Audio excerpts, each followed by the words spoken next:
ಹಾಗಾದ್ರೆ ಟಿಕೆಟ್ ವಿಚಾರವಾಗಿ ಮಾಜಿ ಸಚಿವ ಕೆಎಸ್ ಈಶ್ವರಪ್ಪ ಹಾಗೂ ಅವರ ಪುತ್ರ ಕಾಂತೇಶ್ ಏನ್ ಹೇಳಿದ್ದಾರೆ ನೋಡೋಣ ಬನ್ನಿ. ಅಂತ ಲೋಕಸಭಾ ಕ್ಷೇತ್ರದ ಕಾರ್ಯಕರ್ತರು ನೂರಾರು ಸಂಖ್ಯೆಗಳಲ್ಲಿ ಬಂದು ಅವರನ್ನು ಭೇಟಿ ಮಾಡಿ ಯಾವ ಕಾರಣಕ್ಕೂ ಕಾಂತೇಶ್ ಅವರಿಗೆ ತಪ್ಪಿಸಬಾರ್ದು ಅನ್ನಂತ ಒತ್ತಾಯ ಮಾಡಿದ್ದಾರೆ. ಮತ್ತು ಇಡೀ ಕರ್ನಾಟಕ ರಾಜ್ಯದಲ್ಲಿ ಹಿಂದುಳಿದವರಿಗೆ, ವಿಶೇಷ ಕುರುಬರಿಗೆ ಅವಕಾಶಗಳು ಕೊಡಬೇಕು. ಇಲ್ಲ ಅಂದರೆ ಹಿಂದುಳಿದವರಿಗೆ, ದಲಿತರಿಗೆ ತುಳಿದಂಗೆ ಆಗುತ್ತೆ. ಇಲ್ಲಾಂದ್ರೆ ಅದಕ್ಕೆ ಸರಿಯಾದ ಬೇರೆ ವ್ಯವಸ್ಥೆಗಳೇ ನಾವು ಮಾಡಬೇಕಾಗತ್ತೆ ಅನ್ನೋಂಥ ಎಚ್ಚರಿಕೆಗಳು ಕೂಡ ನನ್ನ ಎದುರಿಗೆ ಅವರೆಲ್ಲ ಕೊಟ್ಟಿದ್ದಾರೆ.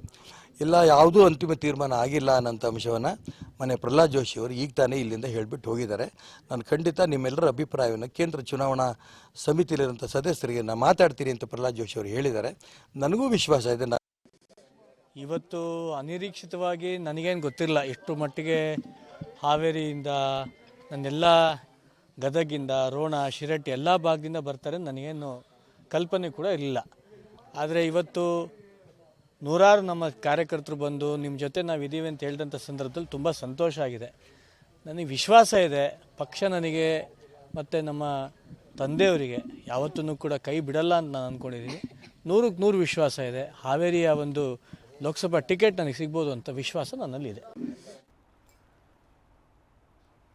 ಹೆಚ್ಚಿನ ಡೀಟೇಲ್ಸ್ ಅನ್ನು ನೀಡ್ತಾರೆ ನಮ್ಮ ಪ್ರತಿನಿಧಿ ಮೋಹನ್ ಕೃಷ್ಣ ಸಂಪರ್ಕದಲ್ಲಿದ್ದಾರೆ. ಮೋಹನ್ ಕೃಷ್ಣ, ತನ್ನ ಮಗನ ರಾಜಕೀಯ ಭವಿಷ್ಯಕ್ಕಾಗಿ ಕಳೆದ ವಿಧಾನಸಭೆ ಚುನಾವಣೆಯಲ್ಲಿ ಈಶ್ವರಪ್ಪನವರು ತ್ಯಾಗ ಮಾಡಿದ್ರು. ಚುನಾವಣೆಯಲ್ಲಿ ಹೈಕಮಾಂಡ್ ಹೇಳ್ತು ಅಂತ ಚುನಾವಣೆಯಲ್ಲಿ ಸ್ಪರ್ಧಿಸಿಲ್ಲ.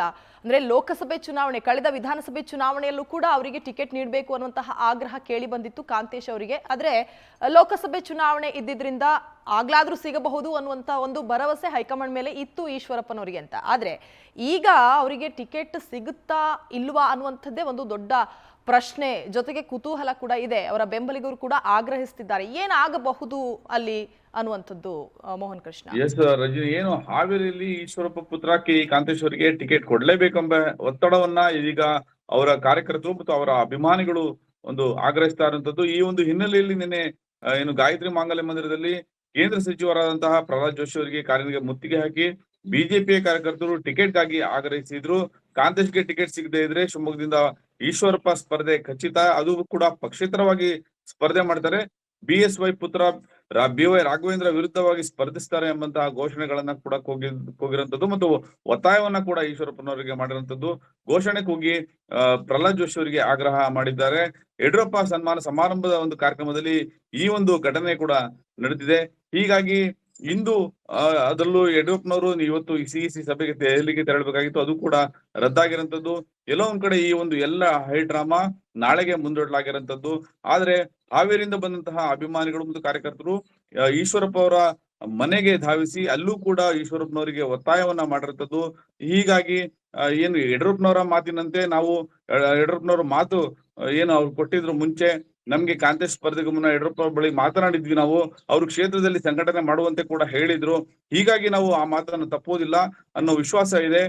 ಟಿವಿಯಲ್ಲಿ ಬಂದ ಕಾರಣ ಈ ಒಂದು ಕಾರ್ಯಕರ್ತರಲ್ಲಿ ಗೊಂದಲ ಸೃಷ್ಟಿಯಾಗಿದೆ. ಅದರಲ್ಲೂ ಏನು CT ರವಿ ಮತ್ತು ಚಿಕ್ಕಮಗಳೂರಿನಲ್ಲಿ CT ರವಿ ಮತ್ತು ಹಾವೇರಿಯಲ್ಲಿ ಏನು ಇನ್ನೊಬ್ರು ಬೊಮ್ಮಾಯಿ ಅವರಿಗೆ ಕೊಡುವಂತಹ ಟಿಕೆಟ್ ಕೊಡುವಂತಹ ನಿಟ್ಟಿನಲ್ಲಿ ಯಡಿಯೂರಪ್ಪನವರು ಆಸಕ್ತಿ ವಹಿಸಿದ್ದಾರೆ ಎಂಬಂತಹ ಮಾತಿಗೆ ಈ ಕಾರ್ಯಕರ್ತರಲ್ಲಿ ಗೊಂದಲ ಉಂಟಾಗಿದೆ. ಹೀಗಾಗಿ ಏನು ಯಡಿಯೂರಪ್ಪರ ಮಾತಿಗೆ ಕೇಂದ್ರ ಚುನಾವಣಾ ಸಮಿತಿಯಲ್ಲಿ ಬೆಲೆ ಇದೆ, ಯಡಿಯೂರಪ್ಪನವರು ಕೊಟ್ಟ ಮಾತನ್ನ ಅವರ ಉಳಿಸ್ಕೊಳ್ತಾರೆ ಎಂಬಂತಹ ಮಾತನ್ನ ಈಶ್ವರಪ್ಪನವರು ಆಡಿರುವಂತದ್ದು.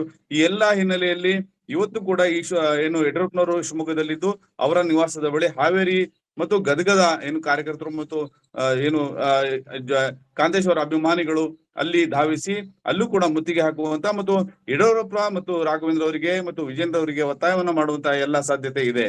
Rajani, thank you.